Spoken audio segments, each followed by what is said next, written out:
ঢাকায় যে কোঠা বিরোধী ছাত্রদের যে যে কমপ্লিট শাটডাউন কর্মসূচি, সেই কর্মসূচি কিন্তু ঢাকাতে চলছে। এই মুহূর্তে কিন্তু দেখতে পাচ্ছেন আমি ঢাকার হাতিরঝিল এলাকায় রয়েছি। এই ঢাকার হাতিরঝিল এলাকা থেকে যদি আপনাদেরকে একটু দেখানোর চেষ্টা করি, আমরা দেখতে পাচ্ছি যে দূরে যে হাতিরঝিলের যে রামপুরা পুলিশ বক্স রয়েছে সেখানে কিছু একটা জ্বলছে, এবং সেখানে কিন্তু পুলিশের সঙ্গে অনেক যারা রয়েছেন শিক্ষার্থী তাদের সঙ্গে ধাওয়া পাল্টা ধাওয়ার ঘটনা ঘটেছে, এবং গণমাধ্যম কর্মীরা আসলে কাছাকাছি যেতে পারছে না। সেখানে খুব একটি বিব্রতকর পরিস্থিতি আসলে সৃষ্টি হয়েছে। আমরা এতক্ষণ কিন্তু মুহুর্মুহু টিয়ার সেলের শব্দ শুনতে পেয়েছি, এবং এই মুহূর্তে কিন্তু দেখতে পাচ্ছেন যে যে ধোঁয়া উঠছে।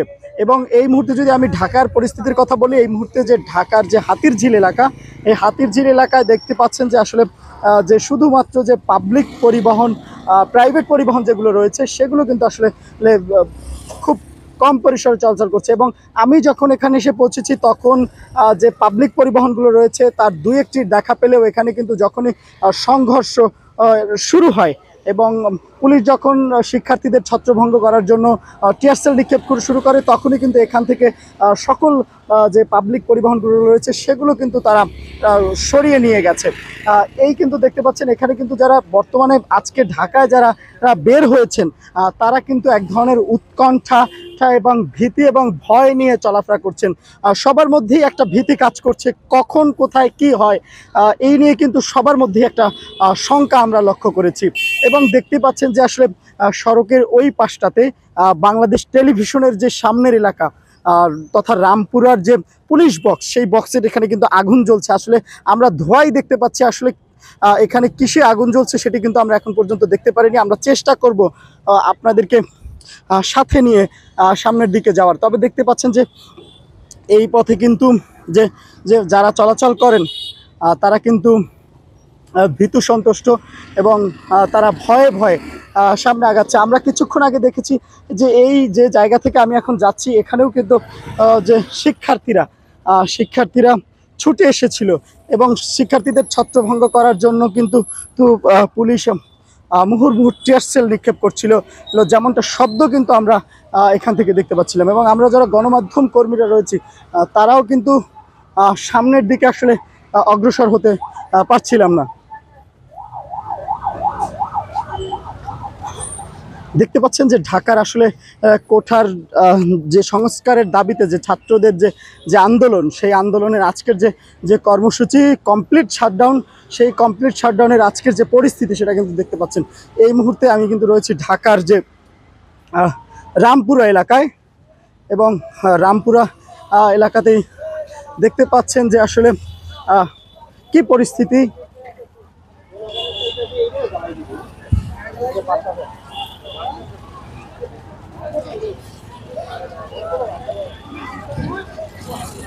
আমরা দূর থেকে দেখতে পাচ্ছি যে আসলে যে পুলিশ বক্স, সেই পুলিশ বক্সে কিন্তু আসলে শিক্ষার্থীরা অবস্থান করছে। এই মুহূর্তে কিন্তু পুলিশ বক্সে দেখতে পাচ্ছেন যে পুলিশ বক্সের যে উপরের অংশে সেখানে কিন্তু শিক্ষার্থীরা অবস্থান করছে, এবং পুলিশ বক্সের পাশেই কিছু একটা থেকে দাউ দাউ করে আগুন জ্বলছে। এবং এই মুহূর্তে যদি আমি আপনাদেরকে একটু রাস্তার পরিস্থিতি দেখানোর চেষ্টা করি, দেখতেই পাচ্ছেন যে আসলে উৎসুক জনতার ভিড় যেমন রয়েছে, এবং এখানে কিন্তু একটি শিক্ষার্থীরা তারা কিন্তু পুলিশ যে সহকারী পুলিশ কমিশনার কার্যালয় রামপুরা ট্রাফিক জোন, ট্রাফিকের পূর্ব বিভাগ, সেখানে কিন্তু শিক্ষার্থীদের অবস্থান, এবং তার পাশেই কিন্তু দাউ দাউ করে আগুন জ্বলছে। কিছুক্ষণ আগেও কিন্তু এখানে পুলিশ একটি শক্ত অবস্থানে ছিল, কিন্তু বর্তমানে কিন্তু শিক্ষার্থীরা তারা কিন্তু এই মুহূর্তে দেখতে পাচ্ছেন যে এই পুলিশ বক্স এখানে রয়েছে। আমরা দেখতে পাচ্ছি কেউ একজন ওই যে টেলিভিশন কিংবা কম্পিউটার তা ফেলে দিচ্ছেন উপর থেকে। এই পরিস্থিতি কিন্তু এই মুহূর্তে চলছে। ওদিকে দেখতে পাচ্ছেন যে আসলে ধাওয়া পাল্টা ধাওয়ার ঘটনাও কিন্তু এই মুহূর্তে ঘটছে।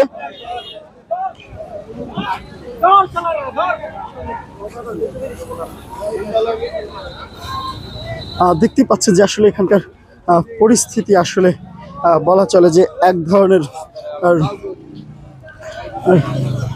বাইরে চলে গেছে।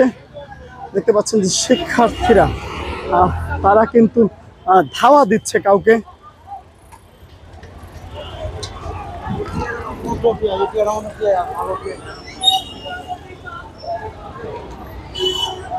দেখতে পাচ্ছেন যে শিক্ষার্থীরা আসলে যারা রয়েছে, সাধারণ শিক্ষার্থী সব যারা আন্দোলনকারী রয়েছেন, তারা কিন্তু তো কাউকে ধাওয়া দিচ্ছেন এমনটাই কিন্তু আমরা দেখতে পাচ্ছি।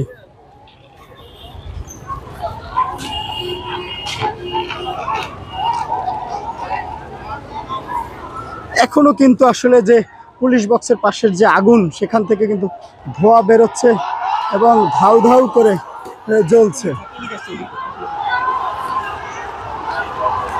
শিক্ষার্থীরা আসলে ছুটছে সামনের দিকে।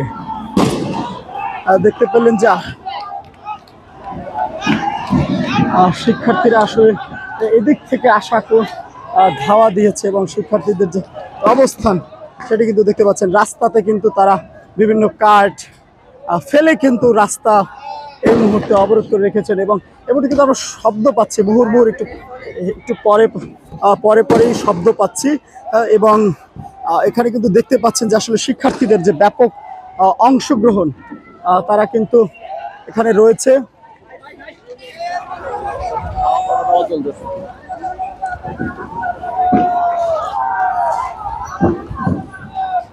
তো এই ছিল আমার কাছে রামপুরার যে চত্বর, আর যে রামপুরার যে বাস স্ট্যান্ড, সেখান থেকে সর্বশেষ তথ্য। পরবর্তীতে আপনাদেরকে আরো বিস্তারিত তথ্য জানিয়ে দেওয়ার চেষ্টা করব।